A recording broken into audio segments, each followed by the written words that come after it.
So, continue na natin class yung pag-insert ng data, yung last name, first name, and middle initial. So, i-insert na natin siya doon sa ating table. So, yung TBL participant na ginawa natin kanina.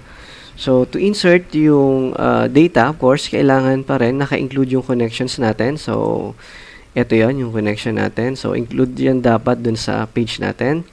Then, so ito lang yung code. If you want to insert nung data using SQL functions or SQL commands. So, ito yon. So, insert SQL. So, ito ay variable. So, ito yung code. Insert into TBL participant. So, ito yung table. Then, yung ilalagay natin dito yung tatlong field name. So, ano ba yung field name na yon? So, ito yon. So, L name, F name, and MI. So, lagay na natin. So, L name for the last name, F name, MI. Next is yung value. So, ano ba yung ilalagay natin? So, kailangan class, tapat yan. So, kung ano yung nandito, so, ayun yung dapat ilalagay mo. So, for example, itong $sign L name. So, tapat natin. Then, single quote. Comma. So, single quote ulit. $sign F name.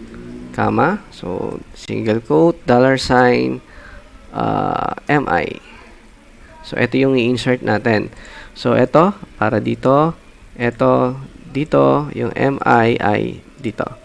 So,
okay na, no? So, nakakapag-insert na tayo ng data.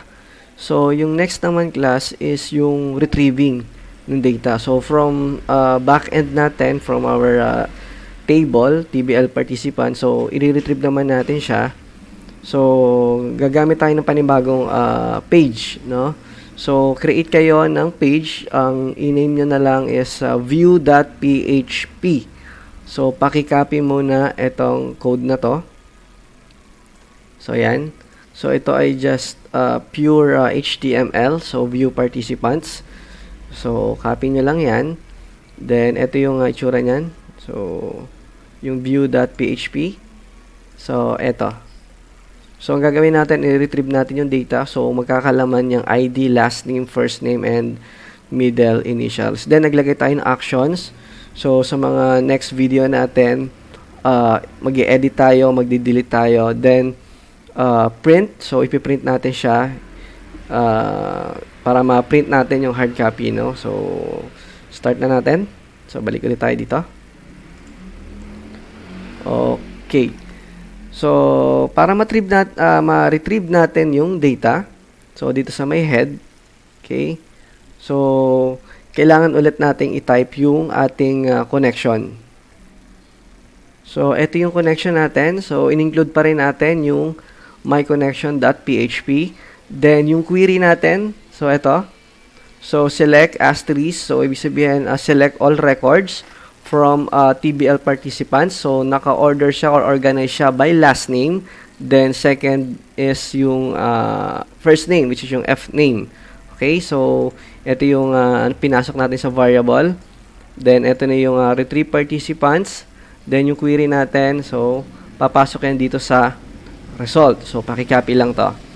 Then, so, once na nagawa na natin yan, so, i-fetch natin yan dito sa table raw. Okay? So, kung ano man yung laman nun, i-insert natin yan dito sa table raw. So, start natin i-fetch yung record. So, ito yung code natin. So, type nyo lang to. So, open tayo ng PHP tag. Then, close muna natin dito si PHP. So, yan. So, close natin dito. Then, while loop. So, if naalala nyo yung looping natin, ito, fetch array. So, yung result na nandito, so, ito yon. So, i-insert nyo rito sa table data isa-isa. Okay? So, wala tayong closing nung ating while loop. So, close natin dito. So, yan. So, ito. So, naglo-loop siya per row. Okay? So, para mag-take effect, so, kailangan mo siyang i-echo. Okay? Then, dito yung closing niya. Yan. So, ganyan siya. Then, yung field name. So, fetch raw. So, ito yung raw. So, unahin natin yung ID number. So, lagay natin dito. Okay. $sign raw. Okay, lagay natin yung field ID. So, kumpletuhin natin. So, meron tayong ID. Then, lagay natin dito yung last name. Oops.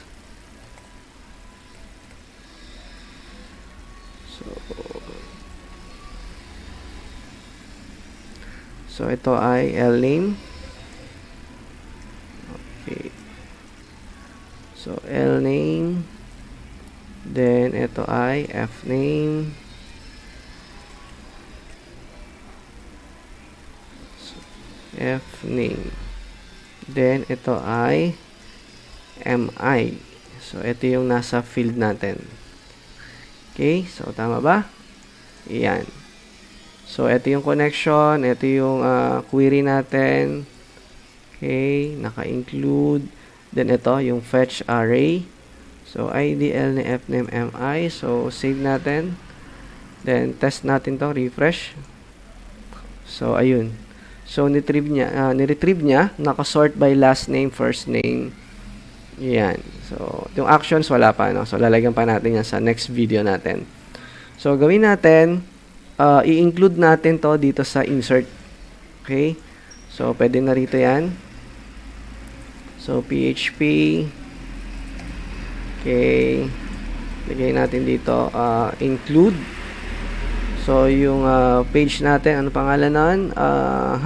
View.php. View.php. So, save. Then, balik tayo dun sa, sa page natin, participants.php. So, add tayo ng record. So, yan. So, may laman, dagdag pa tayo ng panibago. So, last name, Gilar Joy A. Add record. So, nag-add ba? Ayun, nag-add. So, lagay pa tayo ng isa sa pang record. So,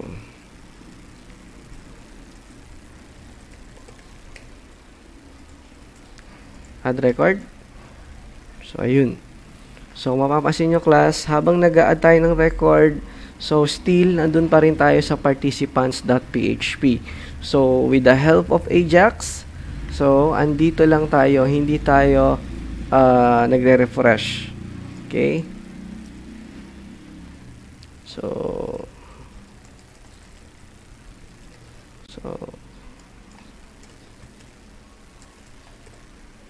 another. Okay. So, ayun. Nag-a-add siya ng record. So, for next video, so, paganahin natin itong edit, yung delete, and print. So, continue natin class yung activity, no?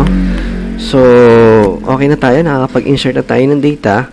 So, paganahin muna natin itong actions. So, unahin muna natin itong delete.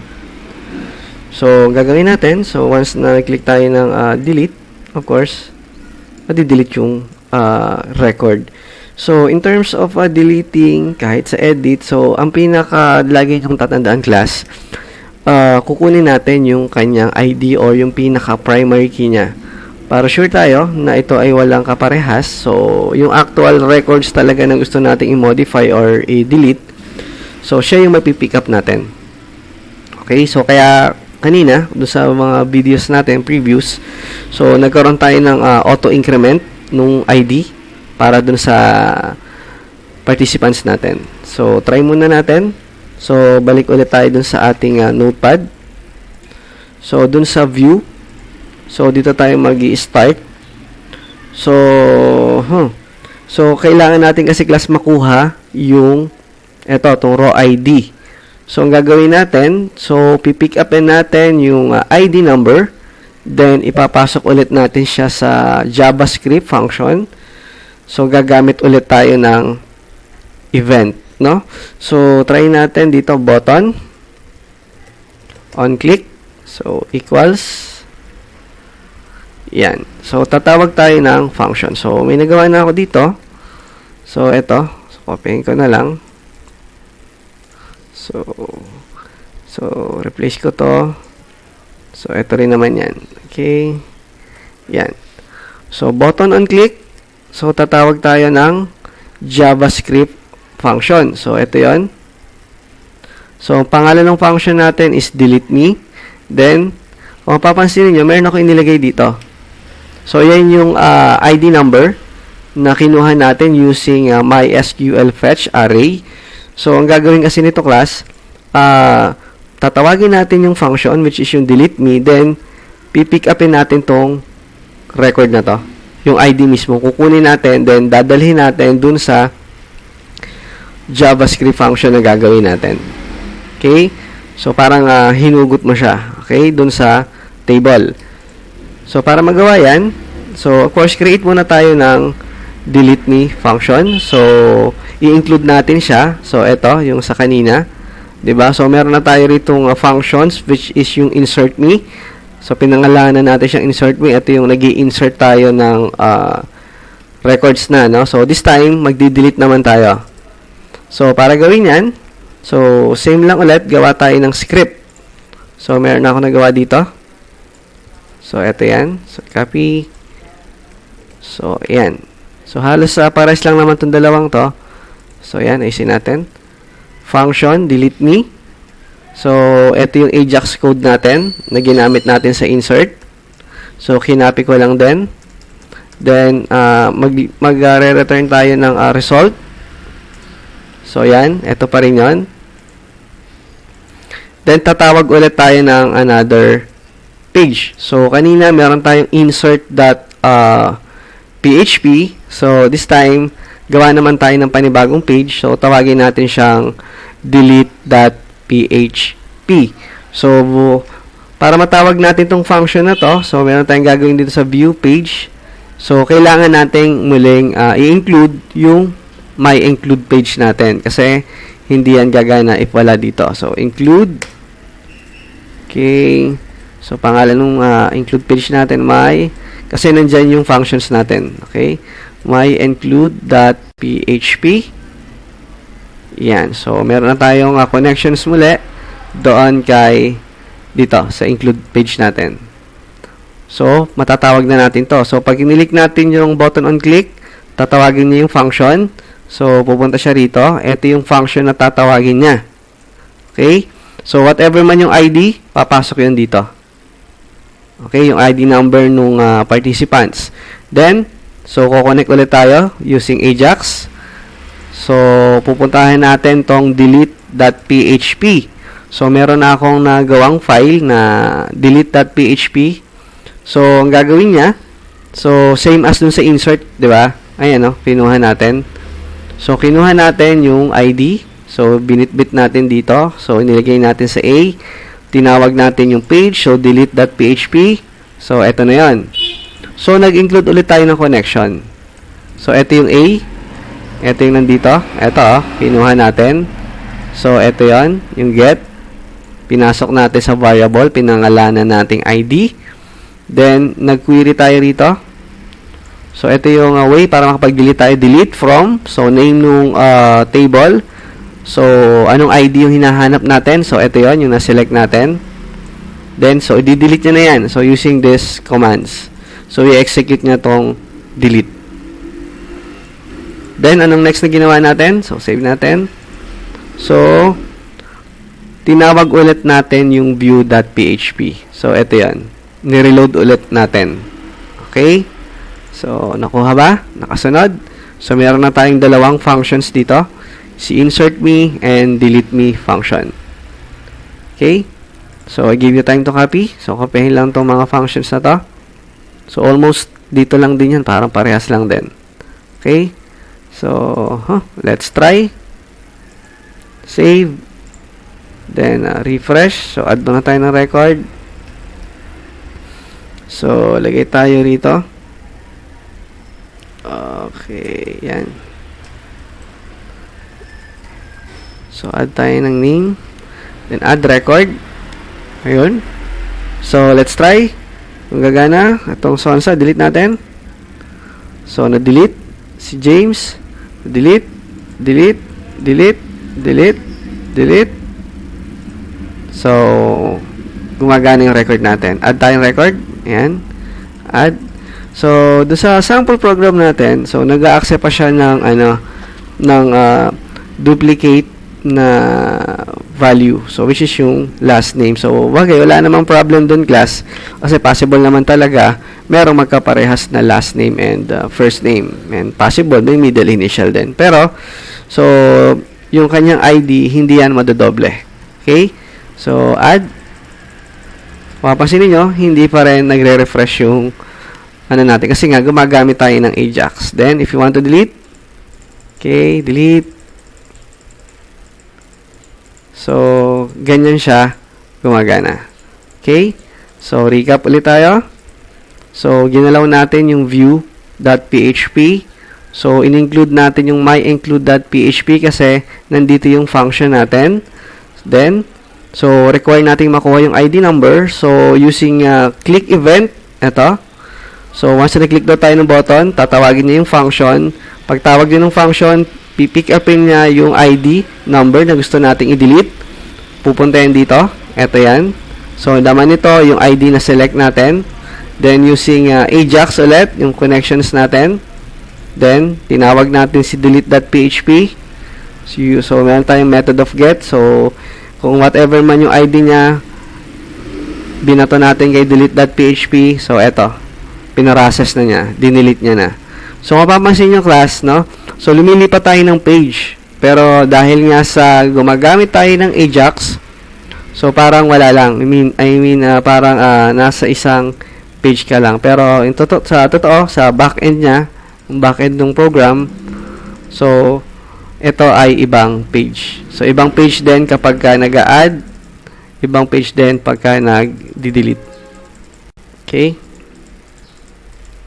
Yan. So, nagawa na natin yung add and delete. So, for next video, continue lang tayo mag-edit naman yung ating gawa ng function. Okay, so continue natin class yung edit So, nakagawa na tayo makapag-delete. So, this time, edit naman natin yung data, no? So, pansinin nyo to. So, na-type ko na siya. So, i-update nyo na lang yung ginagawa ninyo. So, yung una kasi, nag-delete tayo, 'di ba? So, pagdating doon sa edit, so, same lang din. So, close muna natin dito. So, ayan.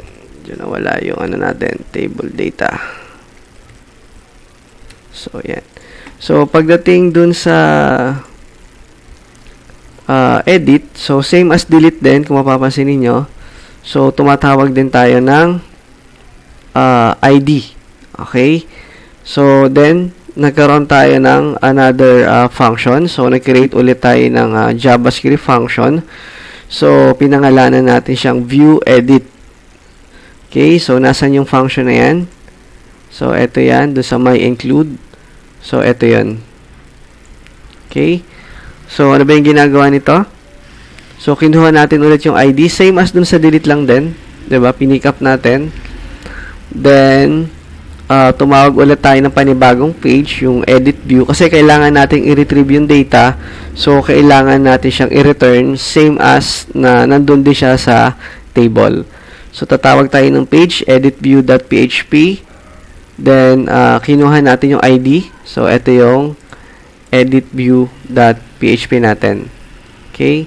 So, pwede nyo nang kopyahin yung edit view. So, parallel din siyang dun sa insert.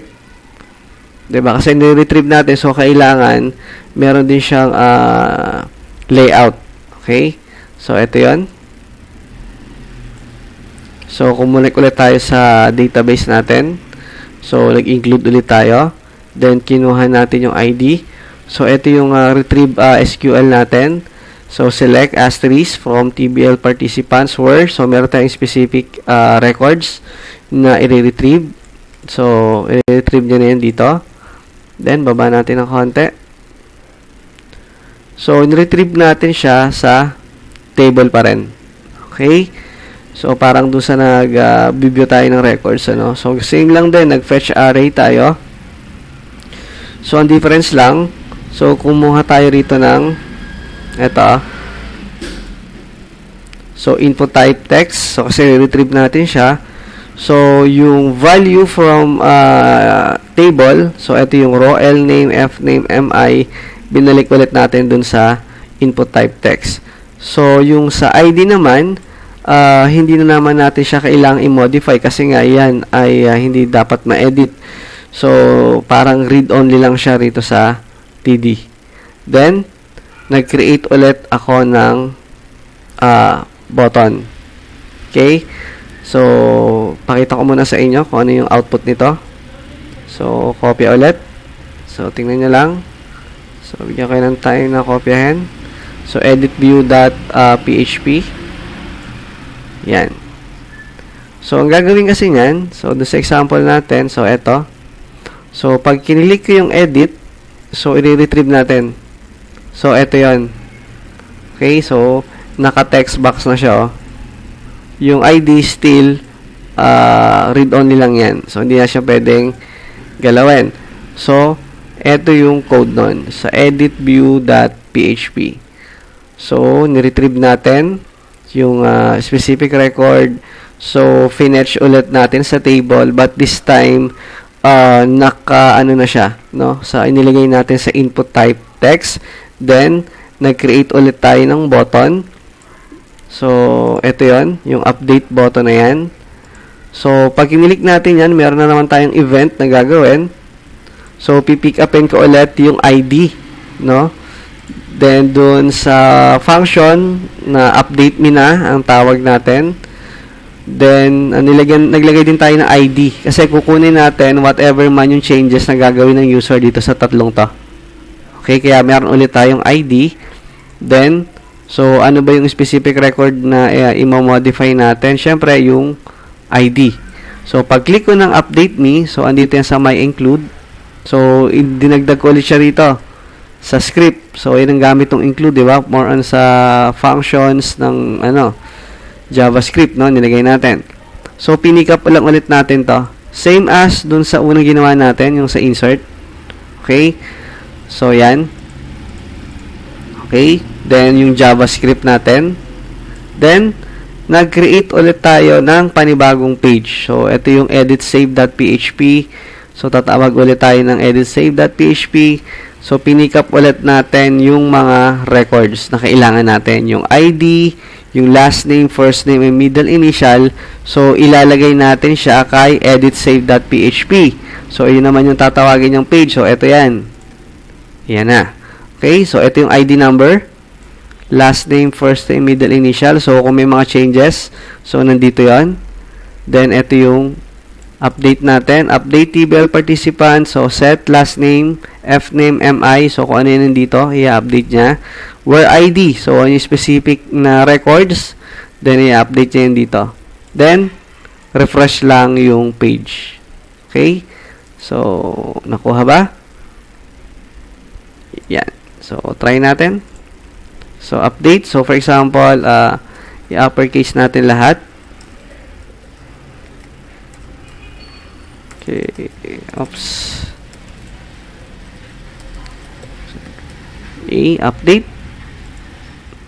So, ayun. Na-update siya. So, try nga natin. Iba. So, circular. Ito na lang una. Circular. Yan. Ito pangalawa. Sige, tapusin natin. Update.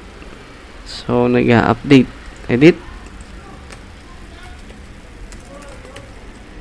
Astro. Na-uppercase natin. So, for example, Zay naman siya. Update. So, nag-update siya. So, edit. So, what if tinanggalan ko ng first name? Oops, nag-update siya. So, ibig sabihin, hindi pa tayo nakapaglagay ng validation. Okay? So, yun na lang siguro yung idagdag nyo pa. So, i-validate nyo once na siya ay nag-a-update. Kasi dito sa ginawang example, hindi ko siya nilagyan ng validation. So, as part ng activity, so, kompletuhin ninyo, lagyan nyo siya ng validation sa update. So, edit. Kasi nagsisave siya, na walang laman. So, for example, update natin. Ayan. Update. So, mag-update siya. So, i-uppercase natin. Ayan. Update. Okay. So, sana ay nakukuha nyo yung concept nung ginagawa natin na combination nung PHP, meron tayong JavaScript, then meron din tayong Ajax. Okay? So, yan yung paggamit nung CRUD, no? Yung we can create, read, update, and delete. So, for the next video, paganahin naman natin tong print. So, gawa tayo ng simple certificate for the participants. So, continue tayo sa next video. Okay, so continue natin class yung video. So, nagawa na natin mag-add, mag-edit, mag-delete. So, yung last part ng video natin, itong print button. So, once na nag-click tayo ng print, ipiprint natin yung specific na participants. Okay? So, dito sa example natin, gawa ko na siya. So, same procedure lang din, kagaya ng ginawa natin doon kay delete at saka doon sa view or doon sa edit natin. So, create lang ulit tayo ng function. So, eto. So, print me, yung pangalan ng function natin. So, tingnan natin yan dito sa include. So, ito yung print me. Then, same lang din nung sa update at saka doon sa delete. So, nag-Java, ulit tayo na Ajax. Then, tumawag ulit tayo ng panibagong PHP file. So, dito, example natin is yung report.php. So, ito yung report.php natin. So, kung mapapansin nyo class, halos pares lang din to nung nasa edit natin. So, in-include natin yung connection, yung ating JavaScript function. So, ito yung my include. So, niretrieve lang natin yung record. So, select asterisk from TBL participants. So, yung ID, ito yung pinaka-reference natin. So, yan, yung sa query. Then, ito, yung while loop ulit, yung fetch array. Then, in-echo lang natin. So, ang ginawa natin dito, para sure tayo na uppercase lahat. So, kung tatandaan sa mga previous video natin, yung string functions, gumamit tayo. Okay? Then, dito, yung window.print. So, tatawagin natin yung print property. So, kung mapapansin yung class, meron tayong no print dito. So, ano ba yung gamit niyan? Kasi, kapag pinrint natin yung record, so, nakakasama kasi ito, itong table na to. So, if meron kang specific lang na gustong i-print, so, gagamit ka nitong class na to. So, dito ilalagay yan. So, paste ko na lang dito. So, actually, ito ay CSS din.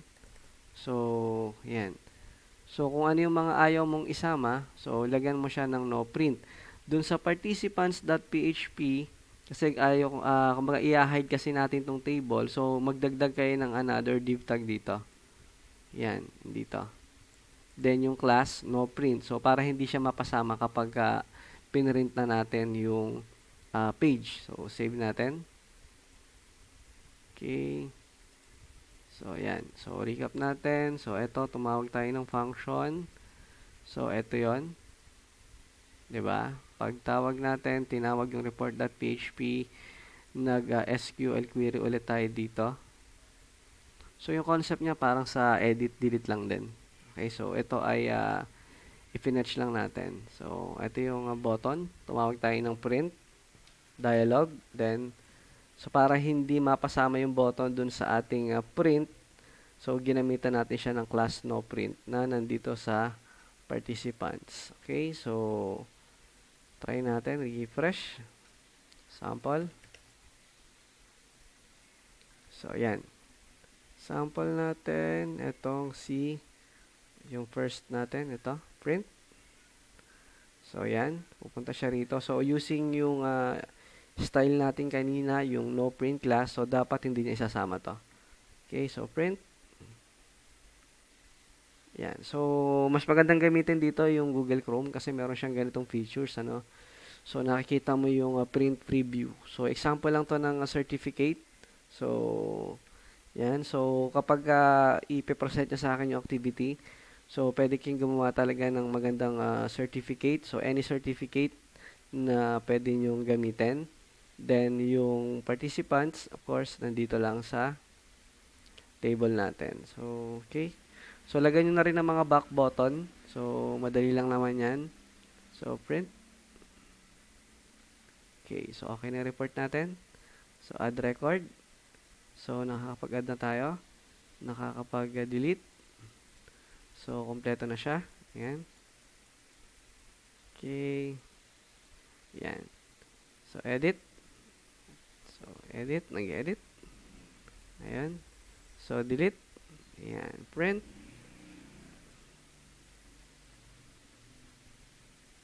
Ayan. So, sana class ay nakasunod kayo dun sa video natin. Alam kong medyo mahaba yan. So, medyo kasi kulang na rin tayo ng time. Kaya, kailangan na natin siyang i-explore, no?